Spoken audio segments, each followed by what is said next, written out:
완연한 봄이 시작되었죠. 진해는 이미 벚꽃이 만개를 했고 충청까지 벚꽃이 피기 시작을 했고, 작년에는 벚꽃이 만개할 때 우리 주변은, 우리 교회로는 종려주일 고난주간이어서 가지를 못했고 부활주일에는 벚꽃이 많이 졌었죠.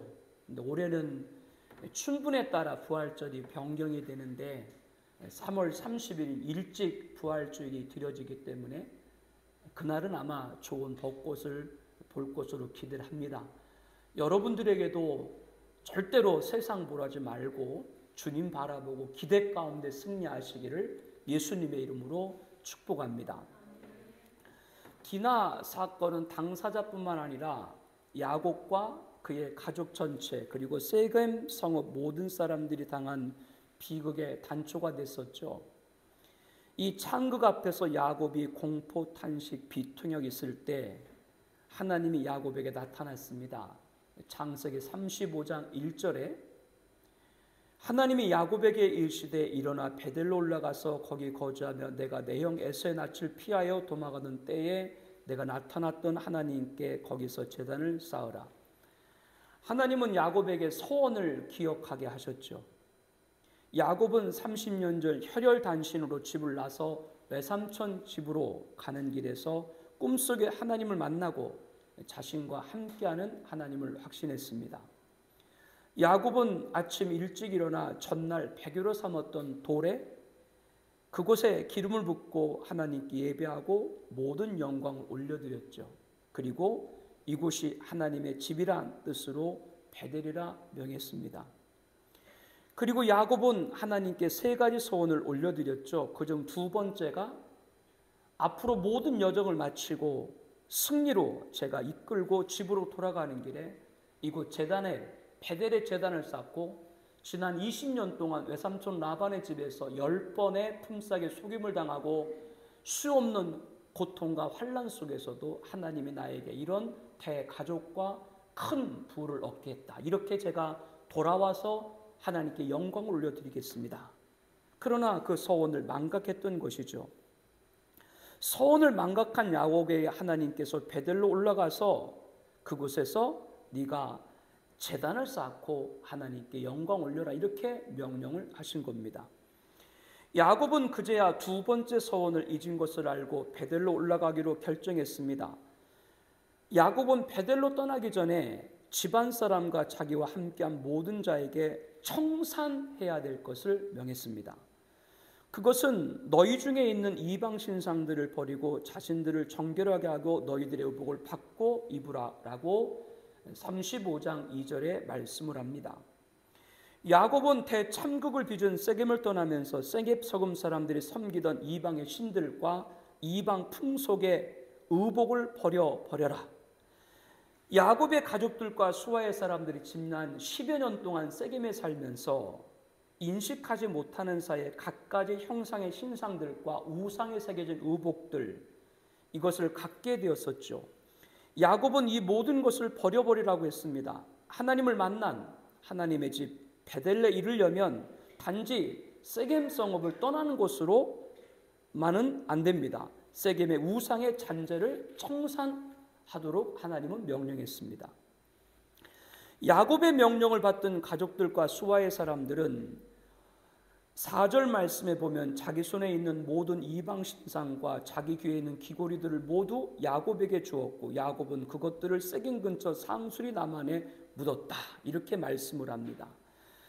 그 세겜의 잔재들을 어디에 묻었다고 그랬어요? 세겜 성읍에 있는 상수리 나무, 즉 세겜 땅에 묻고 더 그것이 자신들에게 속하지 않도록 그렇게 다 버려버린 것이죠. 이렇게 베델로 돌아갈 준비를 마친 야곱은 3절에 이렇게 말합니다. 읽을 수 있는 분은 우리 함께 읽습니다. 우리가 일어나 베델로 올라가자. 내 환난 날에 내가 응답하시며 내가 가는 길에서 나와 함께 하신 하나님께 내가 거기서 제단을 쌓으려 하노라. 앞서 야곱은 세겜의 살육을 주도한 시몬과 네일을 크게 나무라며 너희가 내게 화를 끼쳐 나로 하여금 이 땅 주민 곧 가나안 족속에게 악취를 나게 했도다. 나는 수가 적은즉 그들이 모여 나를 치고 너를 죽이리니 그러면 나와 내 집이 멸망하리라고 두려워했었죠. 그러나 베들로 돌아갈 모든 준비를 마치고 세겜을 떠났으나 하나님이 그 사면 고울들로 크게 두려워하게 하셨으므로 야곱의 아들들을 추격하는 자가 없었다라고 5절에 말씀을 합니다. 베델로 결단하여 야곱과 그의 가족들과 일행을 하나님이 지켜주신 것이죠. 아브라함 때부터 하나님의 말씀에 순명한 자는 변함없이 지켜주심을 다시 한번 확인시켜 주는 겁니다. 오늘 말씀의 첫 번째 가르침입니다. 성도가 하나님의 뜻인 의를 이루려면 세상의 잔재를 벗어버려야 됩니다. 그래야 하나님의 보호하심을 받게 되는 것이죠. 여러분, 세상의 잔재가 뭘까요? 야곱처럼 세겜 성읍 이방의 신상은 물론이고 이방의 의복 귀고리까지 전부 버려버려라. 이거를 우리에게 어떻게 적용할 수 있을까요? 여러분, 귀고리 다 빼야 되나요? 뭐 그런 얘기인가요? 하나님의 뜻인 의를 따라가는 성도들에게는 세상의 유행과 화려함과 좋은 것이 보이지 않게 됩니다. 어떤 분들은 그런 말을 하대요. 그냥 하고 싶은 대로 다 내버려 두라고. 할 거 다 하다가 할 거 없으면 교회 와가지고 성경 공부하고 권사된다고. 뭐 그것도 일리가 있는 말인지 모르겠어요. 나의 죄를 위해 죽으신 예수님, 그 십자가의 절절이른 사랑을 깨닫고 구원 영생 천국이 얼마나 소중한 세상과 비교할 수 없는 보배인 것을 알게 되고, 그래서 이전의 세상에서 재밌고 좋고 예뻐 보이던 것들이 눈에 들어오지 않게 됩니다. 이것이 바로 세상의 잔재가 버려진 근거죠. 이것이 이방의 신상과 의복과 귀고리를 버리라고 한 말씀에 대한 지금의 적용입니다. 그러면 우리들 눈에 무엇이 들어오게 될까요? 무엇보다도 예배에 우선하게 됩니다. 여러분 다 오늘 사모에서 달려나왔죠? 사모해야 돼요. 가끔 목사님이 싫은 소리를 하더라도 그래야 은혜가 돼요. 가뜩이나 내가 말 한마디 잘못하기만 해봐봐라, 내가 교회 떠난다. 그런 만 갖고 교회 나오면 안 돼. 사모함을 갖고 말씀을 듣다 뭐요? 어떤 것도 은혜가 되는 거죠. 이게 세상에 있는 나의 모든 잔재들이 다 하나하나씩 없어지는 증거예요. 예배에 사모하고 하나님 말씀을 간절히 갈망하고 기도의 능력을 체험을 알게 되고, 성도님이 너무나 귀하고 믿지 않는 사람을 어떻게든 전도하고자 구령의 열정을 갖고 하나님의 선한 일을 위해서 헌신을 아까워하지 않는 것, 이러한 신앙의 덕목들이 눈에 들어오고 행하게 되는 것입니다. 기뻐하게 되는 것이죠. 이것이 세상의 잔재가 벗어져 버린 사람입니다. 제가 입고 있는 옷 중에는, 양복 가운데는 득템이라고 맞나요? 득템이 맞아요? 득템 맞아요? 득템이 맞아요? 아파트 의료수거에 보게 되면은 옷들이 많이 있어요. 참 좋은 옷이에요. 그래서 아내가 그 득템을 갖고 와서 입으라고 갖고 와요. 뭐 양복도 갖고 오고, 어떨 땐 뭐 속옷도 갖고 오던데, 뭐 빠르니까 깨끗하다고. 보니까 뭐 별로 입지도 않은 거야. 그런 거 입는데 별로 저는 개의치를 않습니다. 여러분에게 송구한 표현인지 모르겠습니다만은, 제가 득템을 해서 입더라도 내가 옷 사서 입을 돈 있으면 저는 어려운 분 돕고 싶어요. 그렇게 살았고요. 우리 아이들한테 제대로 안 입혀도 다른 성도 애들한테 더 좋은 것 입히는 것이 제 지금까지의 저의 자세입니다. 그렇게 하기도 많이 했습니다. 제가 득템을 해서 입더라도 제가 도울 수 있는 분이 있으면 힘껏 돕고 싶은 것이 여전한 저의 마음입니다. 한 분께서 제가 승용차가 없었을 때 한 몇 년 됐네요.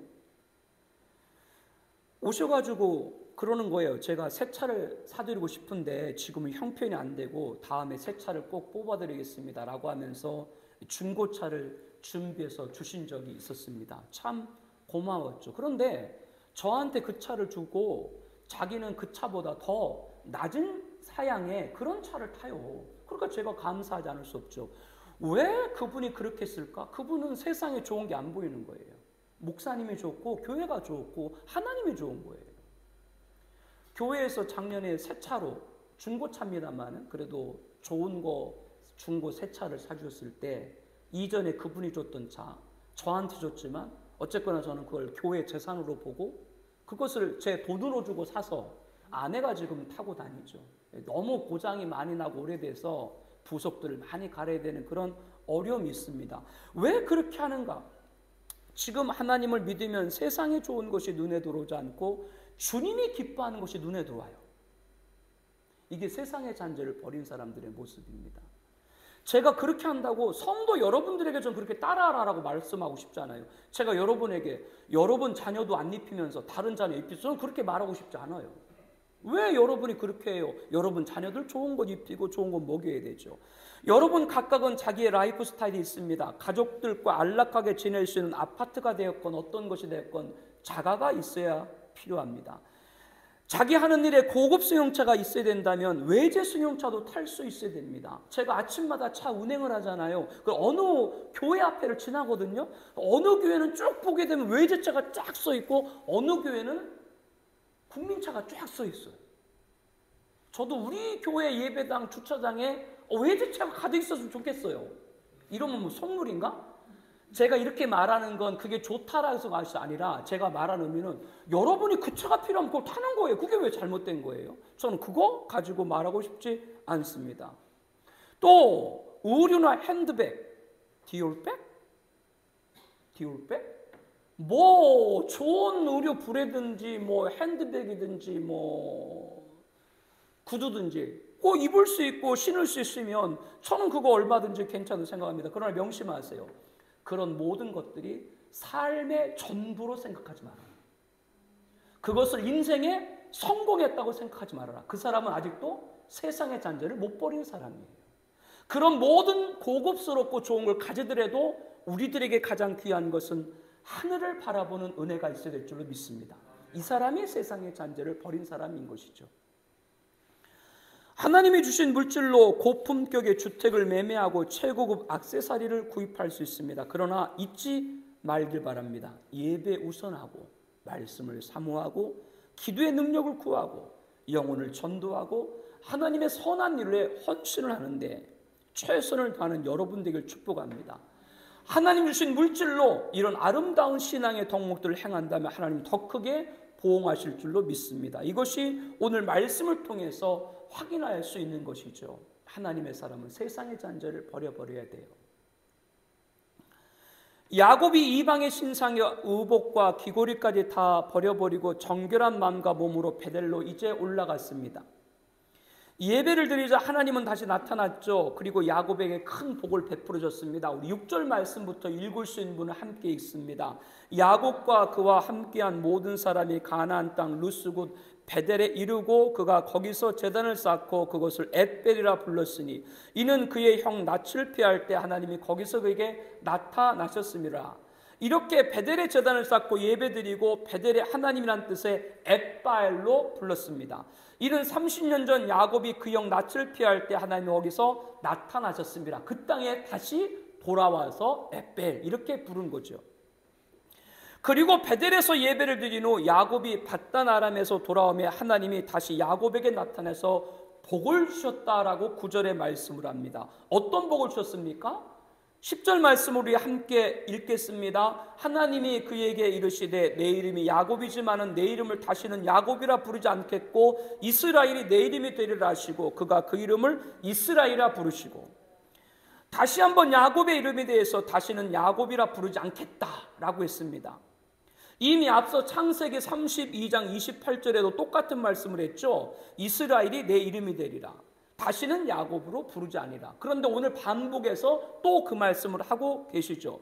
너의 이름이 무엇이다? 이스라엘. 그거를 너는 잊지 말라. 이렇게 하나님이 강조해서 그에게 명령하기 위해서 재차 말씀을 한 겁니다. 저와 여러분의 이름은 무엇이죠? 이전입니다. 그러나 그 이름만 있는 것이 아니죠. 우리에게는 성도라는 이름을 받았습니다. 의인이라는 이름을 받았습니다. 천국 백성이라는 이름을 받았습니다. 요한계시록 3장 12절에 이기는 자는 하나님께로부터 내려오는 새 예루살렘의 이름과 나의 새 이름을 그 위에 기록하리라. 저와 여러분의 이름은 뭐요? 거룩한 성 새 예루살렘, 천국 백성의 새 이름을 받았다라고 했습니다. 그렇다면 성도는 성도 이름에 합당한 삶을 살아야 하는 것이죠. 3년 전 정부가 모 교회를 방역지침 위반으로 폐쇄 명령을 내렸습니다. 교회는 즉각 폐쇄명령, 집행정지, 가처분 신청을 법원에 제기했죠. 법원은 이를 기각하면서 헌법에 보장된 종교의 자유가 있지만 예배의 본질을 금지하는 것이 아니고 장소만 교회에서 가정으로 변경하는 것이므로 예배 금지가 아니다, 이렇게 판결했습니다. 예배 본질을 국가가 정하는 시대가 됐죠. 이건 굉장히 엄중한 일입니다. 우리나라가 전체주의예요? 우리나라가 전체주의입니까? 우리나라는 자유주의입니다. 헌법에 보장되고 있는데 법원에서 예배 장소 안 드리면 어때? 집에서 드려도 되지. 이렇게 법원서 지금 말을 하고 있다라고 하는 것이죠. 헌법 보장보다 행정명령이 우선하는 것이고 공적 예배보다 공공복리가 우선한다는 겁니다. 공공복리라고 하는 건 매우 광범위합니다. 코에 걸면 코걸이, 귀에 걸면 귀걸이가 되는 것이죠. 지금 우리가 예배 드릴 때 아무리 우리가 조용히 해도 예배드리 소리가 밖에 들려요, 안 들려요? 그럼 밖에 있는 사람이 구청이나 이런 데 민원을 넣어가지고 시끄럽다 그러면 그럼 공공복리 위반이면 예배드리지 말아야 되겠네? 이거 굉장히 무섭습니다. 간단히 넘길 사안이 아닙니다. 앞으로도 교회 탄압이 악용되는 판례가 되지 않을까 심히 우려스럽습니다. 우리는 앞으로를 위해서라도 영적인 영역에서 하나하나씩 잘 예전에 있었던 상황들을 돌아볼 필요가 있습니다. 당시 당국이 정한 예배인은 20명 이렇게 드려라. 이게 도대체 의학적이고 과학적이고 임상적 결과에 의한 것인가요? 도대체 누가 그렇게 결정을 했는가? 그 결정한 분이 어떤 권한으로 지침을 마련한 것인가? 당국이 당시에 아무런 근거 없이 임의적이고 일방적이고 강압적으로 정하고 따르지 않으면 폐쇄하겠다, 이렇게 말했습니다. 한국교회가 방역을 안 했었나요? 다른 단체에 비해서 한국교회가 방역을 소홀히 했었나요? 일상에 이용하는 전철에서 20명 이내로 제한한 적 있었나요? 식당에서 밥을 먹었는데 뭐 20명이야 밥 먹으라, 뭐 그런 말 여러분 들어본 적 있었습니까? 마트에서 장을 보는데 고객이 뭐 20명 이하였나요? 거리 두기를 1m 이상씩 다 뛰고 다니던가요? 교회에서 확진자가 가장 많이 발생하고 있다. 여러분, 그렇지 않습니다. 확진자는 접촉이 26.1%, 지역산발 관련 17%, 종교 관련은 6.7%로 7위권입니다. 그것도 불교, 천주교 모든 걸 포함하고 있는 수치고 이단 사이비도 거기에 포함되어 있는지 모르죠. 도대체 무슨 근거로 예배를 통제했는지, 교회가 확진의 발원지라는 객관적인 사실도 없는데 왜 그런 조치를 하는지, 그 어떤 것도 맞지 않습니다. 이는 어떤 정부도, 저는 어떤 정부도 부정하지 않습니다. 왜냐하면 모든 정부는 다 하나님이 세우신 것이기 때문에 그렇습니다. 그러나 앞으로도 예배로 대표되는 영적인 영역에서는 간섭하는 건 용납해서는 안 됩니다. 현 정부에 대해서도 다른 것을 말하지 않습니다. 법사인지 도사인지 박수인지 모르는 사람이 단 1%의 영향력이 국정에 미쳐서는 안 돼요. 왜 그렇습니까? 하나님이 가장 가증스러워하는 것이 우상이고 이교고 무속입니다. 그렇기 때문에 오늘 야곱도 베델로 가기 전 세금의 모든 우상들과 우까지 다 버려버린 거예요. 우리나라는 성민의 나라여야 되지 샤머니즘의 나라가 되어서는 안 됩니다. 영적인 영역에서 교회는 잠잠해서는 안 됩니다. 우리는 잘 돌아봐야 됩니다. 정부가 예배를 통제했을 때 교회가 조용했었다는 걸 우리는 기억해야 돼요. 여러분들 명심해야 돼요. 교회가 왜 그런 일에 조용해야 되는가? 왜 교회가 믿음을 훼손하는 일에 침묵해야 되는지 애통합니다. 앞장섰던 분들은 소수였죠. 우리가 알고 있는 한국교회 지도자들 가운데도 대부분 발언을 하지 않았습니다. 물론 그분들도 마음적으로 참으로 무겁고 힘들었을 것으로 생각합니다. 그러나 이것은 심각합니다. 과연 우리가 성도라는 이름을 가졌는데, 성도라는 이름을 가진, 의인이라는 이름을 가진, 천국백성의 이름을 가진 우리들이 예배에 개입을 가만히 묵과하는 것이 맞는가? 우리들은 잘 분별해야 됩니다. 우리는 성도의 이름, 의인의 이름, 천국백성을 받은 자들이기 때문에 그렇습니다. 하나님은 이렇게 말씀하죠. 내 이름이 이지연이지만은 내 이름을 다시는 이지연이라 부르지 않겠고 성도, 의인, 천국백성 이름으로 부르리라. 이게 본문을 우리 가운데 이렇게 해석을 해서 적용해야 맞습니다. 우리는 정부 등의 교회의 어떤 특혜를 바라지 않습니다. 다른 단체와 똑같이 대해달라고 하는 것이죠. 야곱은 이스라엘 이름, 우리는 성도의 이름을 받았습니다. 성도는 예배의 생명이에요. 예배는 누구도 간섭할 수가 없습니다.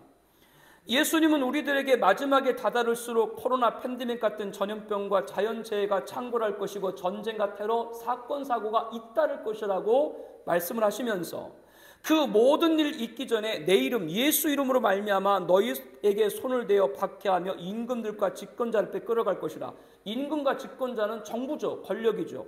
우리는 지난 3년 동안 사실상 정부에 의해서 예배가 통제되는 걸 보아 따라가는 걸 여러분 명심해야 됩니다. 앞으로 이런 일이 없을까? 이거 심각합니다. 깨지 않으면 그냥 세상 사람들 말에 넘어가 버립니다. 교회를 지킬 수 있는 건 첫 번째는 하나님이고 두 번째는 성도 이름을 받은 우린 줄로 믿습니다. 성도가 교회를 못 지켜? 근데 그게 무슨 성도 이름을 받은 사람이에요? 이거는 용납하면 안 돼요. 이건 용납할 수 없습니다. 그리고 앞으로 모든 책임이 교회로 향하겠다는 거 알아야 돼요. 교회가 진원지가 아닌데 교회가 진원지인 것처럼 프레임을 자꾸 쓰여가는 것이죠. 일부 개신교를 포함하는 단체들에서 비상식적인 행동과 방역 미비로 인해서 확진자가 발생했던 일이 있었죠. 이것은 굉장히 잘못된 일입니다. 그러나 모든 교회를 매도하는 것은 합당한 일이 아닙니다. 앞으로도 당국을 무시하라고 하는 것이 아니고요, 아무런 근거 없이 예배를 통제하지 말라라고 하는 것이고, 거기에 방역이라는 명분으로 부합하는 교회가 되지 않기를 바랍니다. 사랑하는 성도 여러분, 한국교회가 공정예배 회복과 사수를 위해서 많은 기도를 해주시길 바랍니다. 사도 바울은 이렇게 말하죠. 내가 사람들에게 좋게 하랴. 갈라디아서 1장 10절에 말합니다. 이제 내가 사람들에게 좋게 하랴, 하나님께 좋게 하랴, 사람들에게 기쁨을 구하랴. 내가 지금까지 사람들의 기쁨을 구하였다면 그리스도의 종이 아니리라. 그리스도의 종은 사람들의 기쁨을 구하는 자들이 되어서는 안 되며 하나님을 좋게, 하나님을 기쁘게 해드리는 자여야 된다. 이렇게 말하는 것이죠. 또 데살로니가전서 2장 4절 이렇게 말합니다. 우리 함께 보겠습니다. 오직 하나님께 옳게 여기심을 입어 복음을 위탁받았으니 우리가 이와 같이 말하면 사람을 기쁘게 하려 함이 아니요 오직 우리 마음을 감찰하시는 하나님을 기쁘시게 하려 함이라. 우리의 기준은 사람을 기쁘게 하는 자들이 아니라 하나님을 기쁘게 하는 자들이 되어야 됩니다. 성도라는 이름을 가졌기 때문에 그런 것이죠. 그는 누구를 기뻐해드리게? 하나님을 기뻐해드리게. 이것이 야곱의 이방의 잔재를 청산한 것 통해서 다시는 야곱이라 부르지 말고 이스라엘이란 이름인 새 이름 받은 우리들의 성도의 이름을 받은 자들의 모습이어야 하는 겁니다. 야곱에게 이름을 백을 주신 하나님은 11절에 이렇게 말합니다. 우리 함께 보겠습니다. 나는 전능한 하나님이라 생육하며 번성하라. 한 백성과 백성들의 총회가 내게서 나오고 왕들이 내 허리에서 나오리라. 야곱의 자손들이 번성할 것이고 자손에게서 이스라엘 민족을 대표하는 12아들 12지파가 나올 것이고 통일한국 시대 다윗 같은 왕들이 다 나올 것이다. 이렇게 지금 야곱에게 복을 주는 겁니다. 그리고 하나님이 아브라함이 주셨던 복, 큰 민족을 이루고 내 이름을 창대하게 하리니 너는 복이 될지라. 이것 또한 야곱에게 또 허락해 주신 것이죠. 또한 12절에 보니까 이렇게 말하죠. 우리 함께 말씀 봅니다. 내가 아브라함과 이삭에게 준 땅을 내게 주고 내가 내 후손에게도 그 땅을 주리라. 야곱이 이방의 신상과 의복과 귀고리까지 다 버려버리고 정결한 마음과 몸으로 베델로 올라가서 예배드리자. 하나님 다시 나타나셔서 야곱에게 큰 복을 주셨어요. 어떤 복이요? 자손의 복입니다. 창대의 복입니다. 왕권의 복입니다. 통치의 복입니다. 영토의 복입니다. 오늘 우리들은 성도 이름에 합당한 잡게 예배를 우선하고 말씀을 삼하고 기도의 능력을 구하고 영혼을 인도하고 하나님의 선한 일을 위해 헌신하는데 최선을 다해야 됩니다. 이러한 아름다운 신앙 덕목을 행한다면 이 폐악한 시대에 갖가지 명분으로 교회를 폐쇄시키는 이 시대에 야곱이 줬던 복, 자손의 복, 창대의 복, 왕권의 복, 통치의 영토의 복이 우리의 복이 될 줄로 믿습니다. 언약을 다시 한번 각인시켜 주신 하나님은 야곱과 말씀하시던 곳에서 야곱을 떠나 올라가셨고요. 14절에 보게 되면 야곱은 하나님이 자기가 말씀하신 곳에 기둥 곧 돌기둥을 세우고 그곳에 전제물을 붓고 또 그의 기름을 붓고 하나님이 자기가 말씀하신 곳의 이름을 베델이라 불렀습니다. 언약을 다시 한번 이 야곱도 각인을 하고 30년 전과 똑같이 제단을 쌓고 하나님의 집 베델로 불렀던 것이죠. 이렇게 하나님이 야곱을 처음 부르셨을 때 신앙에 회복한 야곱은 기럇 아르바 마보레로 가서 그의 아버지 이삭에게 이르렀으니, 기럇 아르바는 곧 아브람과 이삭이 거래하던 헤브론을 말씀하고 있습니다. 이제 드디어 야곱이 아버지 이삭을 찾아뵙고 감격의 상복을 하는 것이죠. 거의 이때 시간이 30년이 넘은 것으로 보여집니다. 이렇게 해서 야곱은 고향에 안착하게 됩니다. 떠날 때는 혼자였지만 23절 말씀을 보게 되면 레의 아들들은 야곱의 장자 루벤과 그 다음 시몬과 레위와 유다와 이사갈과 수블론이요, 라헬의 아들들은 요셉과 베냐민이요, 라헬의 여종 비라의 아들들은 단과 납달리요, 레아의 여종 실바의 아들들은 갓과 셀이니 이들은 야곱의 아들들이요 밧단 아람에서 그에게 낳은 자들아. 아들들만 12명이나 되는 대가족과 수많은 가축과 노비를 데리고 아버지 이삭에게 찾아온 것이죠. 그리고 중요한 것은 세겜에서 아픈 추억도 있었지만 뒤늦게라도 베델에 올라가서 제단을 쌓고 밧다람에 돌아와서 다시 나타난 하나님을 뵙고 큰 복을 받았고, 30년 전 야곱을 부르셨을 때 그때와 같이 신앙을 온전히 회복했다. 여기서 또한 어떤 복이요? 신앙 회복의 복입니다. 그리고 이제 고향에 돌아온 거예요. 하나님이 원하시는 곳에 부르실 때는 무엇보다도 하나님과 관계에서 신앙이 회복되길 축복합니다. 그게 우리 교회가 되길 축복합니다. 요엘서 2장 13절 말씀 우리 함께 볼까요? 너희는 옷을 찢지 말고 마음을 찢고 너희 하나님 여호와께로 돌아올지다. 그는 은혜로우시며 자비로우시며 노하기를 더디하시며 이내가 크시사 뜻을 돌이키사 재앙을 내리지 아니하시니. 하나님께 돌아온다는 걸 회복을 말하죠. 회복된 자에게는 재앙을 내리지 아니하신다 말씀을 하고 있습니다. 이렇게 신앙의 복은 너무나도 중요한 것이죠. 이렇게 하나님의 큰 복으로 큰 부호가 된 야곱을 맞이한 아버지 이삭과 어머니 리브가가 얼마나 기쁨이 컸겠어요. 그런데 이런 감격적인 만남과 함께 이별이 찾아왔습니다. 이 이별은 그냥 이별이 아니고 다시 볼 수 없는 사별입니다. 그것도 세 사람에 관한 죽음의 이야기입니다. 첫 번째는 두보라의 죽음입니다. 두보라에 관해서 리브가의 8절에 보게 되면 이렇게 말합니다. 리브가의 유모 두보라가 죽음에 그를 베델 아래 있는 상수리 나무 밑에 장사하고 그 나무 이름을 알론 바굿이라 불렀더라. 두보라 이름이 생소한 분들도 있을 겁니다. 그도 그럴 것이 지금까지 창세기 말씀 가운데 처음 그의 이름이 등장하기 때문이죠. 이렇게 문맥촌으로 볼 때 관련 없어 보이는 두보라가 이 인물이 등장을 합니다. 그리고 그가 죽자 이 야곱이 상수리 나무 밑에 묻고 이름을 알론 바굿이라고 하는 건 애통의 상수리 나무. 두보라가 어떤 존재이기 때문에 야곱이 그를 장사하고 크게 울었을까라고 하는 것이죠. 두보라는 먼저 리브가의 유모라고 기록하고 있습니다. 오래전에 아브라함이 아들 이삭의 배필을 위해서 신임하는 종 엘리에셀을 밧다람으로 보냈었죠. 그리고 부두엘의 딸이고 라반의 여동생인 리브가가 이삭의 아내가 되기 위해서 아브라함이 보낸 종 엘리에셀을 따라서 헤브론으로 오게 되죠. 이때 보게 되면 리브가와 그의 유모도 함께 떠났다. 즉 이 리브가 친정에서 리브가를 보낼 때 혼자 보낸 것이 아니라 그 리브가의 유모를 보냈다라고 하는 겁니다.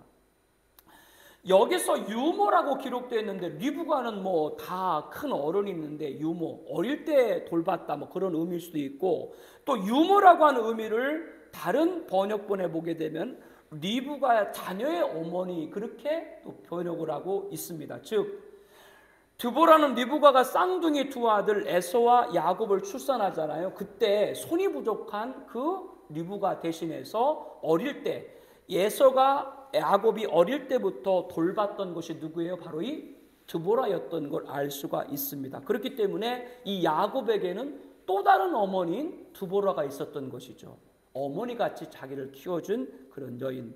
그래서 그 드보라 죽음에 야곱은 크게 슬퍼했던 것입니다. 두 번째 죽음은 라헬입니다. 야곱에게는 아내가 몇 명이었어요?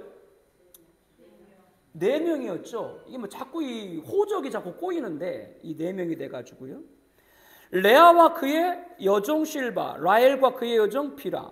야곱은 이 중에 누구를 제일 사랑했다고요? 라헬을 사랑했죠. 그래서 14년간 한 푼도 품삯을 받지 않고 라헬을 아내로 맞아보자 외삼촌 라반에게 봉사했던 것을 우리가 알 수 있습니다. 라헬을 사랑하는 까닭에 7년을 어떻게 보냈다고요? 며칠같이 보냈다. 얼마나 사랑했으면 7년을 며칠같이 보낼 정도로 그 아내를 받고자 그가 그렇게 사모했는가를 알 수 있습니다.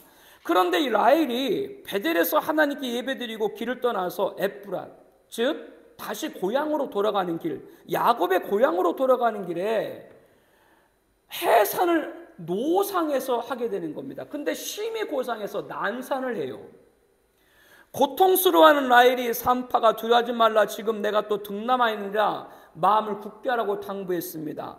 그렇지만 라헬이 끝내 죽게 되어서 혼이 떠나려고 할 때 아들의 이름을 슬픔의 아들이란 뜻의 베노니라고 부른 뒤 목숨을 잃게 되죠.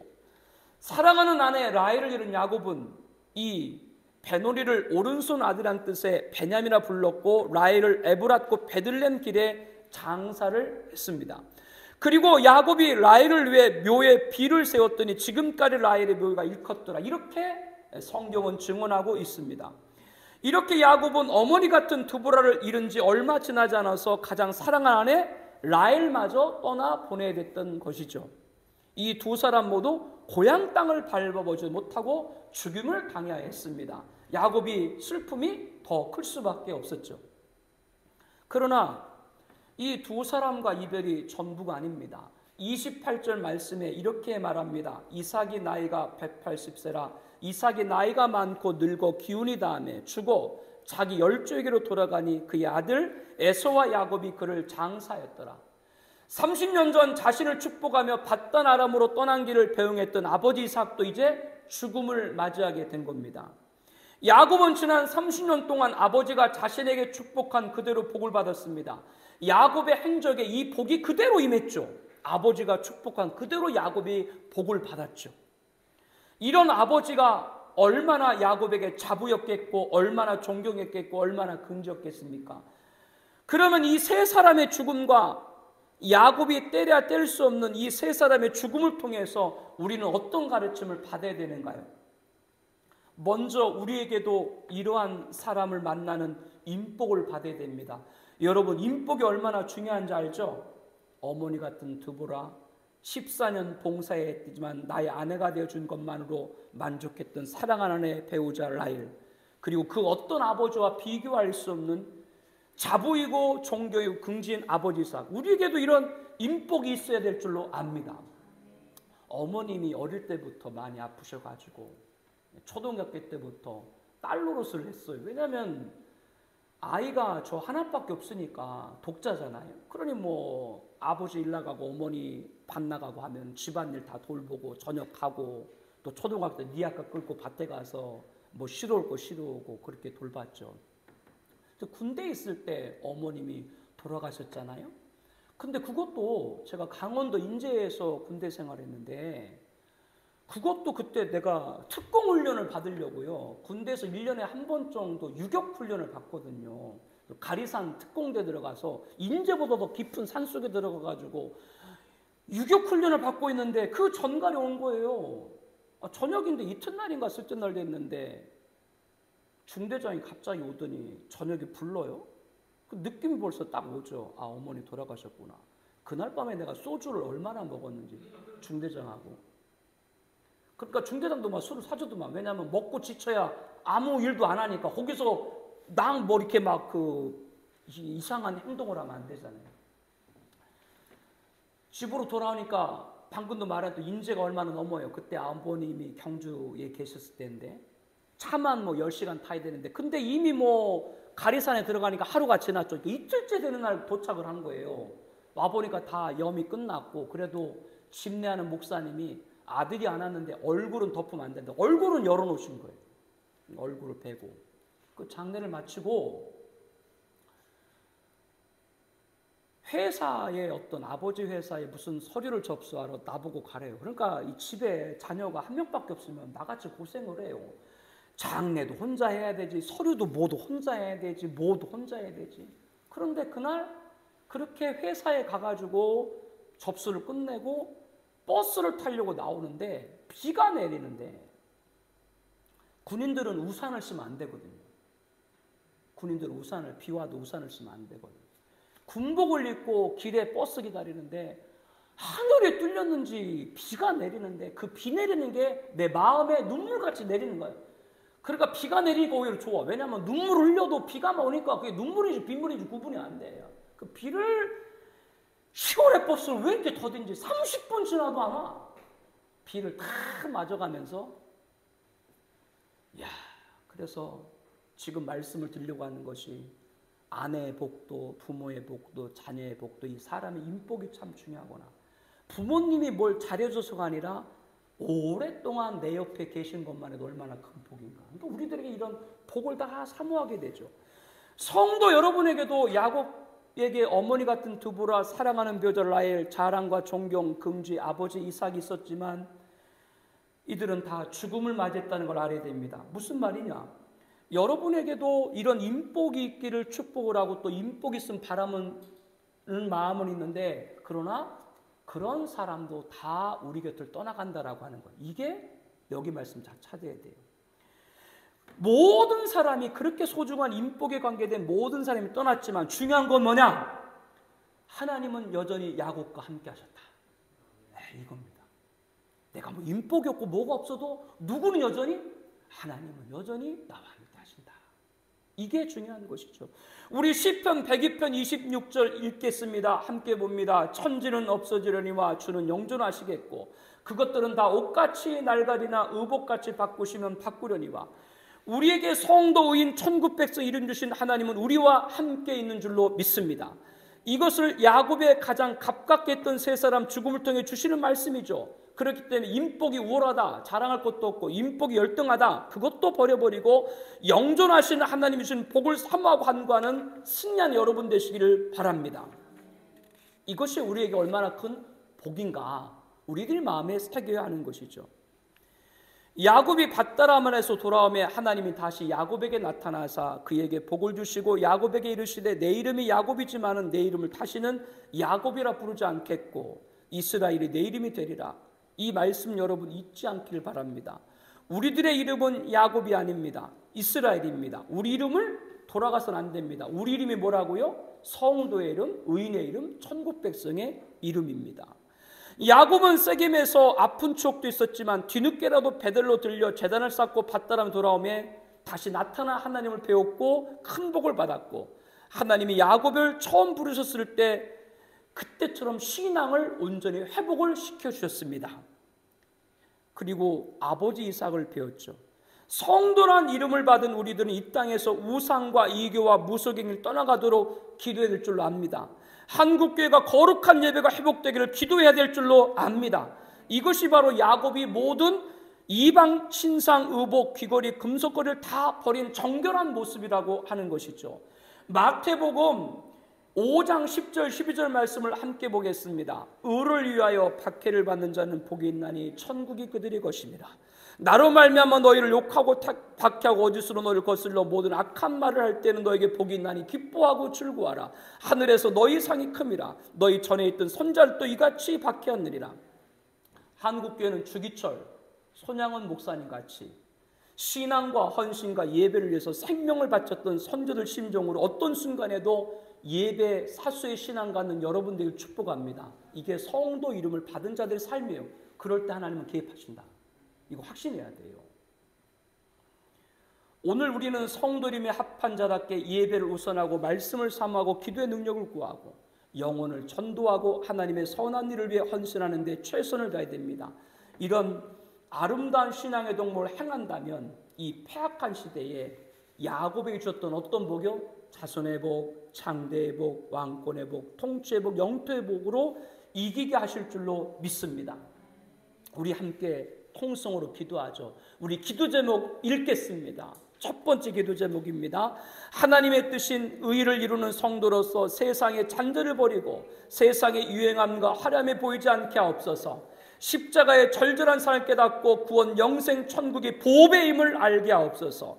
예배를 우선하고 말씀을 사모하고 기도의 능력을 체험하고 전도 열망을 갖고 선한 일을 위해 헌신을 행함이 즐겁고 기쁘게 하옵소서. 두 번째, 자손 창대 왕권 통치 영토의 복 패약한 시대 아름다운 신앙 덕목을 행하는 자에게 주시는 이 자손의 복, 창대의 복, 왕권의 복, 통치의 복, 영토의 복을 주옵소서. 신앙 회복의 복, 야곱은 세겜에서 큰 아픔도 있었지만 뒤늦게라도 베델에 들려 제단을 쌓고 고향으로 돌아와 다시 나타나신 하나님을 배웠고 큰 복을 받았고 신앙을 온전히 회복한 같이 신앙의 회복이 중요한 것을 알게 하옵소서.